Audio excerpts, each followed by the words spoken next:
So Matt and Chrissie, we've come to Wiltshire today. Yep. We met you, I suppose, a few months back at a show. Yeah. And we heard a bit about your story, and we said we'd come and listen. And Here you are. you're obviously into milk vending, and you have a very interesting story, I guess, and you're doing something that most don't do. Yep. So maybe if you could just give a bit of background to how you got to here. Well, let Chrissie start that because it was your idea, wasn't it, the vending machine? Yeah, well, we've thought about the idea of vending machines for quite a few years. We were managing a herd just five miles away from here and approached the owner and asked if they'd be willing for us to build a pasteurising unit and buy their milk off them to supply a machine in the local village, which they kindly agreed to. And it kind of was a bit of a whirlwind from there, really. We launched February 2020, Yeah. just before lockdown. Installed the first machine and thought we were being really optimistic by buying a 100 litre pasteuriser, but soon realised that we needed to upgrade pretty quickly when we were pasteurising 500 litres a day. So COVID was a real bonus for us. It was really busy, which helped kickstart the following years to come. And then 2022, we were offered a private tenancy here, which is literally 5 miles away from where we were, so we were able to continue with the vending machines, and we've now got 5 of them in total. Yeah. Very good. Yeah. So what was the motivation to get into vending machines and sell direct to customers? Basically to bridge the gap between farming and the public. We really feel that there is a big gap there, and it's not like farming's not like it was 100 years ago, like anything. And I think people, general public, really don't know what happens behind the farm gate anymore. Whereas, you know, back in the day, the local community would always be helping on the farm, whether it was milking cows, helping with sheep, anything, picking fruit, and you don't know that anymore. No, there's that gap, isn't there? Yeah, big gap. I was sort of a bit reluctant.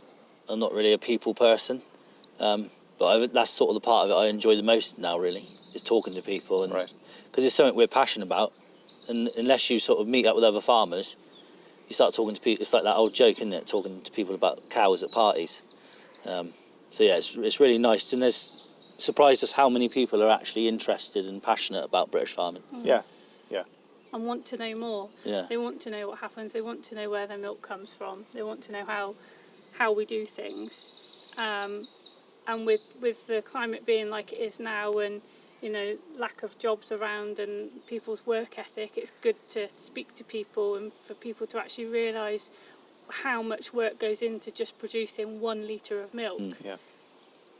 Say on the communication piece, obviously it's hard for people to come here maybe to talk to you, but social media is a big part for you. Is it how you communicate? Yeah, massive. Get feedback? Yeah, it's been massive for us, really.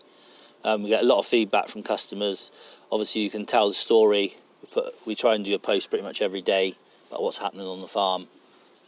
People get to know the cows. So you'll go to the milk hut and people will say, oh, how's Holly's Chrissie's favourite cow? They go, oh, how's Holly? And you're like, oh, yeah, she's fine, yeah, good. So that side of it's really important. I probably think, social media is probably one of the biggest, most important aspects of the business, really. Yeah. Getting that right. And, and it's an easy insight for somebody sat on the sofa having a cup of tea to click on our Instagram story, for example, and see what's gone on that day, whether it's good or bad, something's gone wrong, something's gone right. They've got that window into our life and what's going on while they're sat there having their nice cup of tea. Yeah, they're engaged with it. Yeah, it's good. So why did COVID help? I think because people wanted something to do. Our milk huts gave some people a purpose to go out and collect their fresh milk and to get their exercise on the way. And when we launched our milkshake syrups as well, that was a massive boost for people because it gave them something to do that they enjoyed, and they were coming back time and time again for more milkshakes. And it was a source of enjoyment for people, wasn't it?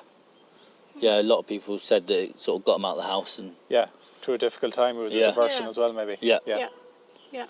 Just for a milkshake treat and to take their milk home and know that they're going to come back again in a couple of days. So we went from doing probably 100 to 120 litres a day, and then on the second day of lockdown we started doing 300 litres, and we're like, God, how are we going to keep up with this? And then after about 2 weeks we were at 500 litres. We were pasteurising 24 hours a day, taking it in shifts to keep up. Yeah. As well as still keeping the farm going and milking and everything Yeah. else. Yeah. So it was. So you had to react quickly to the Yeah. demand. Yeah. Okay. Yeah. Yeah. Yeah. It was hard work, but. But worth it. So I suppose the raw material is made here anyway. Yeah. So you're milking somewhere 85 to 100 cows. Yeah. Yeah. around So that. we've got 100 in the herd. We're all milking around 85 all the time at the moment, all year round calving. We sell through Southcliffe Vale as well. Unfortunately, we don't put it all through the vending machines. Yeah. It'd be quite nice if we did. And it's open Cadbury products, is it? Yeah, that's it. Yeah. Okay. Yeah. That works quite well. They're good people, aren't they? Yeah. Yeah. Sort of all farmer run, which is nice. Okay. Good. So what we might do here, so we'll have a look at maybe the farm buildings and some of the cows. Yep. Have a look at the milking. Yeah, no worries. And maybe obviously then on the processing side of the milk and the pasteurisation. Yep. And I suppose then see the vending machines in action. Perfect. So Yeah, that's fine. if we go for a walk. Brilliant. Okay. So that is your main wintering shed? Yeah, so cows are in here all winter. We've got the slatted cubicles. We can house about 180 to 200 in there. And then we've got 5 or 6 that won't lie in the cubicles, bigger cows, straw yard that side, and then transition dry cows just further along. Right. And then to reduce straw, because we've got plenty of space, we've only got 100 cows, we gated off a section at the end there for the far off dries, just to save on straw usage really. Okay. That's worked quite well, just to reduce the cost. Do you keep all the cows in one group, Yeah. All in one group. irrespective of calving? Yeah. Yeah. Yeah. We just move them around, like bring them off the cubicles at the back there into the transition yard. Yeah, just keep them as one, So really. all year round, although we have seemed to have accumulated 2 sort of busier periods, spring and autumn, so I think eventually we will move to 2 blocks. But at the moment, all year round works quite well for us. Yeah. So it's slatted? Yeah, Slatted slatted tanks? all the way over, slatted tanks with an aeration system, Yeah. works quite well. Plenty of storage, luckily, especially as we're understocked at the moment as well. Yeah. But yeah, it seems to work quite well. The only thing we seem to have an issue with sometimes is grip when they're bulling, Okay. because the grip bits on the rubbers have all worn off. So we have to be pretty on it to spot bullers at times, Yeah. because they can be sort of reluctant to jump. So you're not using sand, it's sawdust, is it? Sawdust, yeah, like a Yeah. really fine dust with mats. Yeah. I think they sort of recommended not to use sand with the bubbler and things like that. There's no hatch to get in underneath in the tank either, Okay. so we can only just suck it out from the top. Yeah, Right. we can divert the dirty water. We did the first year because there was a fair bit left in the bottom. So diverted the dirty water and pumped that up into there. That seemed to help us clear it out a bit. So looking at the cow type here, it's quite a large cow. Yeah, yeah. So they were a showing herd previously before we took it on. So quite extreme Holstein. We've got a few. That would be sort of one of the smaller cows there. So they're a big frame cow. So the first thing we want to do really is, because we're sort of going for a more grazing system, we want to bring that size down. So anything big's gone to Frisian, and then the really extreme ones, I think we sold about 10 to Jerseys just to really try and bring the size down. Right. And then that sort of cow there, she'd go to a Holstein again. Which one here? Yeah, the one there, Second one there. straight in front of us Yeah. here, the black one. Yeah. But then you've got that cow stood there, she'll go to a Frisian. Okay. So production-wise, what are they doing? Just over 9,000. Right. Make twice a day. Yeah, twice a day milking. Yeah, just over 9,000. Butter fat sits between 4.2 and 4.5, and protein's sort of 3.2. Right. So pretty good on that really for Holsteins. So what are they being fed at the minute? Is it? So at the minute we're on silage, rolled barley, and then just a blend. Yeah. In the winter, when they were fully housed, they were silage, rolled barley, fodder beet. Didn't grow any maize. We are going to grow some maize this year, just because we've got some older pastures that we want to rotate. But we will probably continue with the fodder beet, just because they love it. Okay. They go mad for it, don't they? Yeah. Very sweet. So is that chopped? No, whole beet. Okay. Yeah. Seems to work quite well. It just means we have to push up quite a lot. So we tend to fight and sort for it a fair bit. But we might try chop this year. We haven't got a feeder wagon, so we just mix it up on the clamp with the bucket and the loader and put it out with the loader. Right. But a feeder wagon is on the shopping list. Yeah. The big shopping list. The big shopping list. So the pitch in the roof is quite low. Yeah. Yeah. But we've got gaps in between each panel Yes. for ventilation. Okay. I'm not sure. I assume that's probably to do with the gas when you start bubbling, I thought. But it seems quite well. It's all right apart from you get heavy rain and you do notice it on the beds, which obviously we've noticed a lot recently. Yeah. With the rain, all that. Yeah. Yeah. So it's built about 20 years, is it? Yeah, I'm sure it was about 20 years old. Okay. Yeah. I probably imagine at the time it was pretty state of the art, I'd have thought. Yeah. Yeah. Fine shed in its day. Yeah. So is your calving and everything over here on the right? Yeah, then? so transition yard up there, we can wander up through and have a look if Yeah. you want.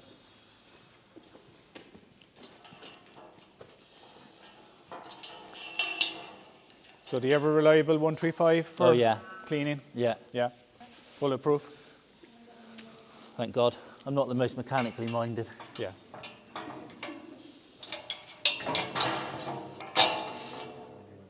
Our 11-year-old had his first solo scrape up actually yesterday or the day before, wasn't Okay. it? Successful? Yeah, he's hit less than I have this year. This like hospital yard slash won't lie in cubicles. Yeah.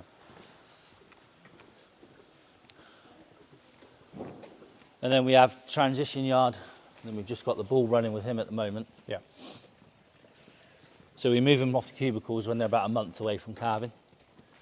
Why? Why so early? We struggle a bit with milk fever, to be honest. Yeah. So we like to sort of try and build them up early. Obviously, they're a big cow, and we're not feeding them as much as they used to get fed. So I think that's just sort of something we've got to put up with for a while until we get the right type of cow that we're after. Okay. So we've got plenty of clamp space. And historically, this farm, you were saying we're making about 250, is it? Yeah, Yeah. I think they got up to 250. Obviously, all the young stock. As you can see, a shear grab is also on the shopping list. Right. Yeah. So all your young stock here then. Yeah, so these are the wean. These are the first Jersey calves. Jersey crosses. Yeah. So we tend to wean at 10 weeks. Yeah. We weigh them anyway, but normally works out around 10 weeks. So we weaned them 3-4 weeks ago. Okay. They're going well, and then we've got a bunch out here.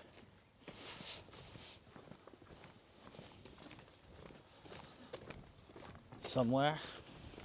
There they are up there. So yeah, we've got a bunch out here and then a bunch down across the other side of the wood. Okay. Yeah. We've got, I think there's a brown Swiss cross in there and a Norwegian red cross Okay. that we bought from the local market. Just because, so when we first bought the herd, we decided not to buy any young stock because they were pedigree Holsteins. They were like pricey. They were worth the money, but not really for us. So we just bought 100 cows, well 110 cows, 10 of which were Baroners that we kept on. Luckily we did, because obviously with the hot summer we had back in 22, we needed the extra milk. So we run them on for a bit and then got rid of them. So now we are suffering a little bit with numbers. We're sort of running at about 85 to 90 in milk, and really I want that 100, 110 all the time really. So we've got 35 replacements coming through now, Right. but we've only got 3 in calf heifers, so we'll probably look to buy in the summer. Yeah. But it's going right at the minute, but we had to sort of make that decision where the way we financed everything, we needed the milk, Yes. so we left the young stock and Yes. Put your money into cows. yeah, that's it. Yeah. Yeah. Okay. Yeah. So the grazing platform, got a cow track that runs literally straight down, it's all ring fenced. And then we've got silage grounds and a few little meadows that we run the young stock in, the other side of the wood. Okay. So it's quite handy for when at the moment we're only grazing for 2-3 hours, we're strip grazing. So just whip down and the cows can just wander in as and when they want to. Right. Not just as soon as they start lying down, Yeah. just to protect the ground where it's so soft still. So like we're in the first week of April, like anywhere in Western Europe, it's a deluge of rain, so you've obviously struggled getting cows out of you. Yeah, so last year we turned out on 6th of March, I think it was. Yeah. This year we did turn out on the 20th of March for 2 days, and they came back in, and we've just got them back out 2 days ago. So yeah, we've struggled a bit. We've got plenty of grass about, just can't get to it really. Yeah. Which means first cut should be quite good. Yeah. I'm hoping we might not need to do a second cut, to be honest. Yeah. That would be the ideal. Yeah. There's probably plenty of grass everywhere, but just can't get onto it. Yeah. Yeah, without making a mess, especially obviously with the bigger cows. Mm. They tend to poach a bit. Yeah. So what size grazing platform have you? We've got about 90 acres. Yeah. Yeah, and then we've got 60 acres of silage ground that side of the wood. Yeah. And then the rest is like meadows and a few just opposite the farmyard there, another 20 acre piece that we run the cows in if we get short of grass on the grazing platform, which we have done the last couple of years. We just want like a normal grazing year really to see how we go. Yeah. See what the cows can do just off grass. Yeah. But hopefully we'll get it one day. Yeah. Like the rest of the country. Yeah, yeah. No, it'll settle surely at some point. Yeah. Yeah, so we've taken right down the end of the cow track. We had a piece that's just really docky, 16 acres. So we're going to put that into maize this year and give that a break. Would you use plastic when you're planting or not? Or do you need No. need? It's sort of quite sandy at that side of the farm, so it should do quite well anyway. Yeah. Yeah, so this is predominantly young stock sheds when we've actually got enough young stock to fill it. And then it'll be the same again up here. Interesting barrier here. Yeah. God help anyone that hits that. That's it. It's just where we've got the overhang on the shed. Yeah. That's why we hung the tyres actually, because we did have, see a chunk out the wall. Okay. One of the silage boys. Yeah. Are you using that as a grain or feed bin? So that's our blend, yeah. Yeah. Blend goes in there. Okay. And then we've got borehole as well. So you manually, you take it out with a bucket then as Yeah. well as you need it for your, to feed it loose along the, I mix it in, yeah. just with the bucket. Just mix it on the face of the clamp. Okay. I mix it all the best I can. Yeah.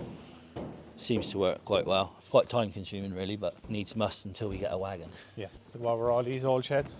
So they had straw in this side, and then they used to run the bull and heifers in that side. Yeah. So hopefully one day it'll be full of cattle again.